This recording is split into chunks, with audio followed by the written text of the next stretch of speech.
Hey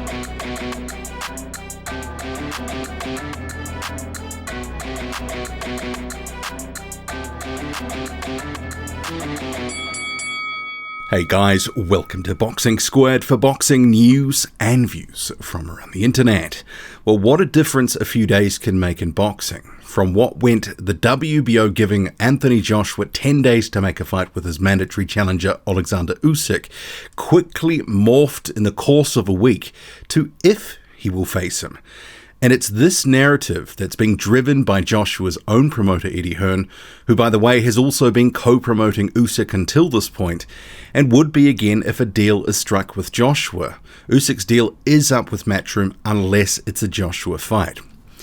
And ultimately, the deal is what all this boils down to. And I would implore the super fans just to indulge me here, because there's actually just a lot more going on here than just Eddie Hearn mounting a PR campaign, which he is both simultaneously talking up and also talking down Usyk, although some fans seem to be taking on more of the talking down of Usyk. But let's set the table on this one. Anthony Joshua is a cash cow in the heavyweight division, the biggest cash cow in the heavyweight division, and anyone fighting him is going to get really well paid. Several $1 million has basically been what most of his recent opponents have been making. But remember, boxing is a business, and Eddie Hearn and Anthony Joshua, they don't want to give one penny more than they have to Oleksandr Uysk. So the coordinated PR effort from Matchroom and also Sky is to let us know that there are potentially other opponents, but more specifically, let Oleksandr Usyk know he's not the only game in town. We've heard the likes of Dillian Whyte, his name being mentioned, Andy Ruiz Jr., for example, Luis Ortiz, his name was even mentioned. It is all designed to generate some negotiating leverage for Team Joshua. And it's not that they don't want the Usyk fight, but it all comes back down to what Eddie Hearn has been saying. The deal has to be right. And on the Usyk side, they probably have a lot more leverage than Hearn and co would like. They can wait, and wait. Let it go to a purse bid, because a purse bid will be called if a deal isn't done. And whatever is bid, Usyk is due 20% of it per the WBO's recent order.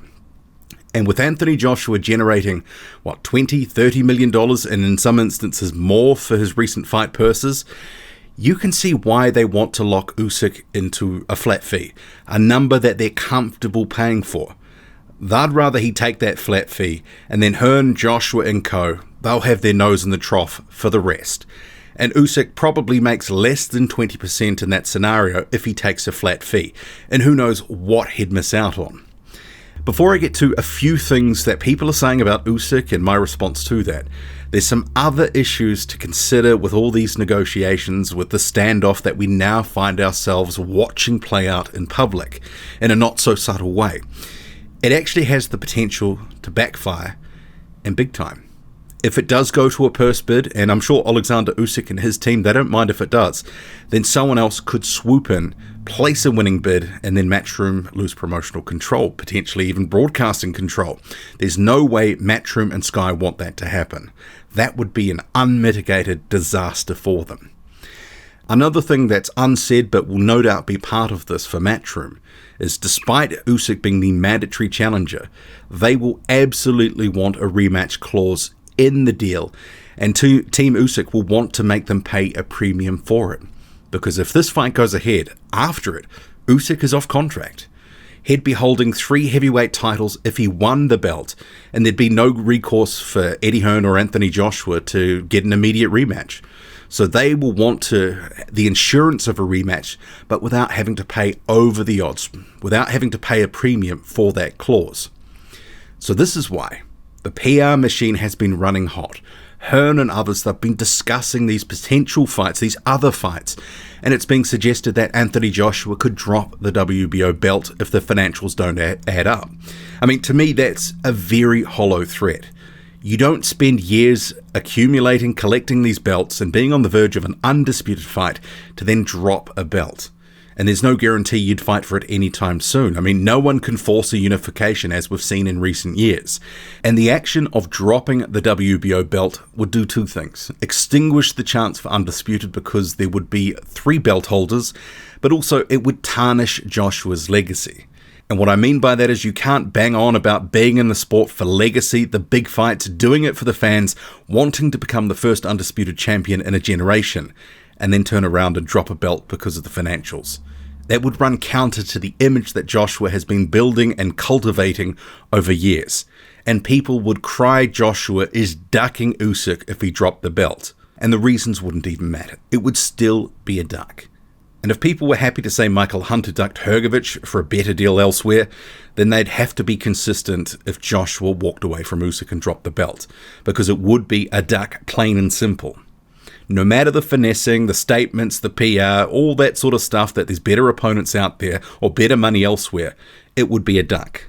And this is worth noting as well, Joshua has never had a problem facing his mandatories. In fact, he's made a point of doing so. So why is it, or why should it be an issue now? And just by the nature of having 3 titles, it means that mandatories are always ever present. So the whole we're being made to fight another mandatory argument that Hearn has mounted actually makes zero sense, because they've actively sought out these belts, and if you do that, then you have to defend them against the mandatories. And there is nothing new in that. And the fact is, Joshua doesn't fight more than twice a year, and that's a good year right now.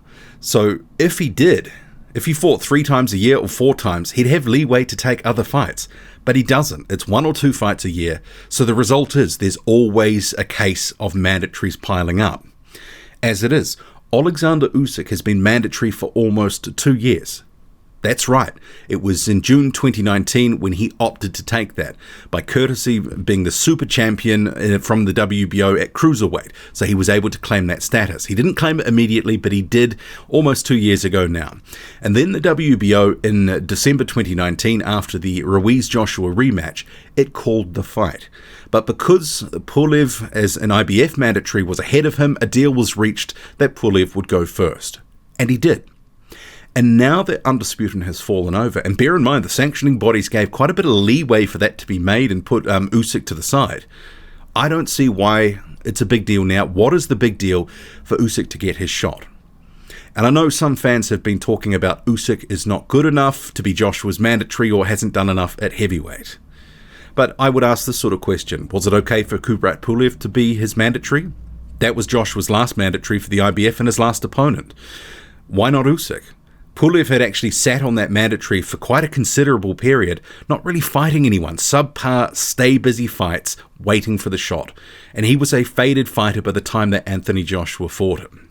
But Usyk, who beat Derek Chisora in 2020, Chisora being a top 20 guy, and Usyk being a former undisputed cruiserweight champion who cleaned up that division, was a pound-for-pound level talent, still something close to his prime. Apparently he's not worthy? Come on, give me a break. But for those who are slamming Usyk right now, saying he hasn't done enough, that they're listening to Hearn's words, and like I say, Hearn's been simultaneously praising and slamming Usyk. But guarantee, if a deal is done, I bet you all of a sudden he will be made out by Eddie Hearn and others, the Sky PR machine, to be a stylistic nightmare that could dethrone Joshua, and fans would get behind that. The fact is, Usyk would be one of the better names on Joshua's resume. Certainly better than Eric Molina, Dominic Breazeale, and others. And just remember, if you're slamming Usyk as nothing, and you're a Joshua fan, how could you ever give Joshua any credit for beating him if they do fight? Got to keep it consistent. You can't have it both ways. And Joshua probably does actually beat Usyk. He's got the height, the reach, the power. He moves well depending on the game plan. I actually do think Usyk is probably past his peak, and at heavyweight he's looked more hittable and more beatable fighter, but he's still a very good fighter and a good name on anyone's resume. And for those who are playing that what has he done to deserve a shot, well, why don't you examine the records of guys that have fought Joshua? Take a look at some of the names that have fought him. What had Charles Martin really done in the division? What had Molina really done? Breazeale, even Carlos Takam, who stepped in for Kubrat Pulev. Takam was the IBF mandatory back in the end of 2017. The resume is pretty thin to that point. Even Pulev, some of these resumes are nowhere deep as people think. Even Andy Ruiz Jr. had a somewhat thin resume and he wasn't expected to win, but look what happened. But somehow a guy who went on a great run at cruiserweight has also beaten Derek Chisora, is somehow leagues below some of the names that I've just mentioned. Come on, do me a favour, as Frank Warren would say while doing the shoulder roll. I do expect a deal will be made for this fight and some of the silliness will melt into the background. But what do you make of it all? Drop a comment, loud and often. Hit like, hit subscribe, follow me on Twitter, boxing_squared. I'm out.